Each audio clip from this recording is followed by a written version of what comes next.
The book of Hosea, chapter 4 and verse 6. నా జనులు జ్ఞానము లేనివారే నశించుచున్నారు. నా జనులు జ్ఞానము లేనివారై నశించుచున్నారు. నీవు జ్ఞానమును విసర్జించుచున్నావు గనుక నాకు యాజకుడవు కాకుండా నేను నిన్ను విసర్జింతును. చాలండి. ఎవరు మాట్లాడుతున్నారు ఈ మాట? ఎవరు మాట్లాడుతున్నారు? దేవుడు మాట్లాడుతున్నాడు. మనం నశించిపోవడానికి కారణమట మనకేమీ లేదట, జ్ఞానం లేదట. ఏ జ్ఞానం గురించి దేవుడు మాట్లాడుతున్నాడు? జ్ఞానం లేదు అంటే మరి నిజంగా ప్రపంచంలో జ్ఞానం లేదా ఈ రోజుల్లో? అంటే చాలా జ్ఞానం ఉంది.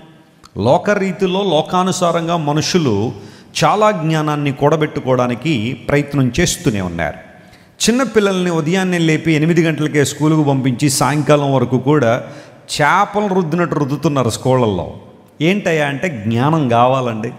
ఈ ప్రపంచ పోకడలో ఈ లోకంలో మా బిడ్డలు ఉన్నతమైన స్థలాలకు ఎగబాకాలంటే బాగా చదువుకోవాలండి అని కొంతమంది చదువుకోవడానికి పిల్లల్ని పంపిస్తున్నప్పుడు విపరీతమైన స్ట్రెస్కి చాలామంది పిల్లలు గురవుతున్నారు. ఇక కాలేజీల గురించి మనం చెప్పాల్సిన అవసరం పెద్దగా లేదు. ఎక్కడ చూడండి ఇన్ఫర్మేషన్ టెక్నాలజీ గురించిన కాలేజెస్ అన్నీ కూడా భారతదేశంలోనే కాదు ప్రపంచవ్యాప్తంగా విస్తారంగా ఎస్టాబ్లిష్ చేయబడుతూ అద్భుతమైన చదువును మీకు ఇస్తాం, జ్ఞాన సంపార్జన మీరు చేయాలన్న ఆలోచనలో ఎన్నో కాలేజీలు యూనివర్సిటీలు ఎస్టాబ్లిష్ అవుతూనే ఉన్నాయి. నిరంతరాయంగా సైంటిస్టులు ఎన్నో గొప్ప డిస్కవరీస్ మరియు ఇన్వెన్షన్స్ చేస్తూనే ఉన్నారు. మనిషి జ్ఞానం ఈ రోజున చాలా పరాకాష్ఠకు చేరుకుందని చెప్పుకోవచ్చు. 10 సంవత్సరాల క్రితం చూసిన వస్తువులు ఈరోజు మన కళ్ళ ముందు లేవు. జ్ఞానం ప్రతి 5 సంవత్సరాలకు ఒకసారో లేకపోతే 10 సంవత్సరాలకు ఒకసారో డబుల్ అయిపోతుందని శాస్త్రవేత్తలు చెబుతూ ఉన్నారు. మన కాలంలో అంటే ఫర్ ఎగ్జాంపుల్ 1980s 90sలో పుట్టిన వారి కాలంలో ఉన్న చాలా విషయాలు ఈ రోజున మన కళ్ళ ముందు కనబడటం లేదు. ఫర్ ఎగ్జాంపుల్ రేడియో గురించి పిల్లలకి చెప్పడానికి చాలా కష్టంగా ఉంది. మార్కోని ద్వారా కనిపెట్టబడిన రేడియో సుమారుగా ఒక 100 సంవత్సరాల ప్రపంచాన్ని ఏలుబడి చేస్తే ఇప్పుడు రేడియోలు పెద్దగా కనబడడం లేదు. అన్నీ కూడా ఎఫ్ఎంలు ఫోన్లోనే అన్నీ కూడా వచ్చేసాయి.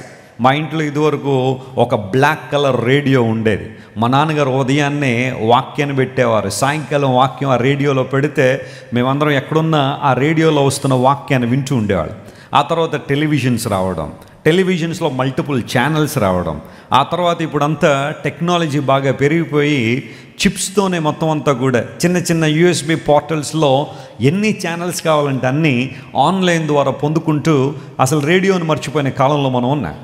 ఆ తర్వాత టేప్ రికార్డర్స్ మనందరికీ తెలుసు కదా. టేప్ రికార్డర్స్, టేప్ ఉండేది. ఆ సాంగ్స్ అన్నీ కూడా టేప్ ఎక్కించిన తర్వాత అందులో ఉన్నప్పుడు అవి తిరుగుతూ ఉంటే పాటలు వస్తూ ఉండేవి. ఒకళ్ళు ఎప్పుడైనా టేప్ నలిగిపోయింది అనుకోండి, పాట కూడా అలాగే వచ్చేది, నలిగిపోయి వస్తుండేది. అరే క్యాసెట్ నలిగిపోయింది మార్చారా అనేవారు. ఇంకా అది ఆ టేప్ నలిగిపోతే లేకపోతే తెగిపోతే కొత్త క్యాసెట్ కొనుక్కోవాల్సిన పరిస్థితి.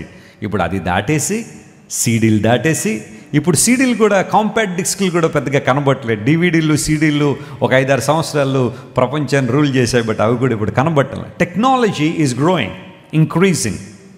మనం ఊహించిన దానికన్నా జ్ఞానం పెరుగుతూ ఉంది. నేను అప్పుడప్పుడు ఈ సైంటిఫిక్ ఇన్వెన్షన్స్ గురించి ఆలోచన చేస్తూ ఉంటే ఈ రోజున మనిషి ఎంత జ్ఞానాన్ని ఉపయోగిస్తున్నాడంటే నానో టెక్నాలజీ అందుబాటులోకి వచ్చింది. బ్లెస్సీ గారు చెప్పారు, డాక్టర్ చిన్నబాబు గారు అని అపోలోలో రోబోటిక్ ఆంకాలజీ సర్జన్ ఆయన చెబుతున్నారు, వెస్లీ గారు ఇప్పుడు ఆపరేషన్స్ అన్నీ కూడా మేము దగ్గరుండి చేయట్లేదండి, అన్నీ రోబోట్లు చేసేస్తున్నాయట. Robotic technology. డాక్టర్ గారు ఒక మెషిన్ ముందు కూర్చుంటాడు, ఆయన అక్కడ నుంచి ఆపరేట్ చేస్తూ ఉంటే పేషెంట్ని బెడ్ మీద పడుకోబెడితే ఒక రోబోట్ వచ్చి ఆపరేషన్ చేసేస్తూ ఉంటుంది. డాక్టర్లు కూడా ఇంక దగ్గర ఉండాల్సిన అవసరం లేదు. నేడో రేపో డాక్టర్ గారు ఇంటి దగ్గర నుండి కూడా ఆపరేషన్ చేసేచ్చేమో. ఆ రోబోట్ను మన ఇంటికి పంపించేసి బెడ్ మీద పడుకోబెట్టేసిన తర్వాత ఆయన అక్కడ మనం ఇక్కడ, ఆపరేషన్ సక్సెస్. ఏమో పేషెంట్ ఏమవుతాడో తర్వాత సంగతి, కానీ ముందు మాత్రం ఆపరేషన్ చేసే పరిస్థితులు కూడా రావచ్చేమో కదా. టెక్నాలజీ బాగా పెరుగుతుంది. ఇప్పుడు ఫ్లైట్లో ప్రయాణం చేస్తున్నాం, గంటకు ఒక 1000 కిలోమీటర్ల ప్రయాణం. ఇండియా నుండి బయలుదేరితే అమెరికా ఒక 15-16 గంటల్లో నాన్ స్టాప్ ఫ్లైట్ రీచ్ అయిపోతూ ఉంది. ఇప్పుడు శాస్త్రవేత్తల పరిశోధన ఏంటంటే ఆ టైం కూడా కట్ షార్ట్ చేసి వరల్డ్లో ఎక్కడి నుంచి ఎక్కడికైనా 1 hour లేదా 2 hours రీచ్ అయిపోయే సూపర్ సోనిక్ ఫ్లైట్స్ శాస్త్రవేత్తలు కనిపెడుతున్నారు.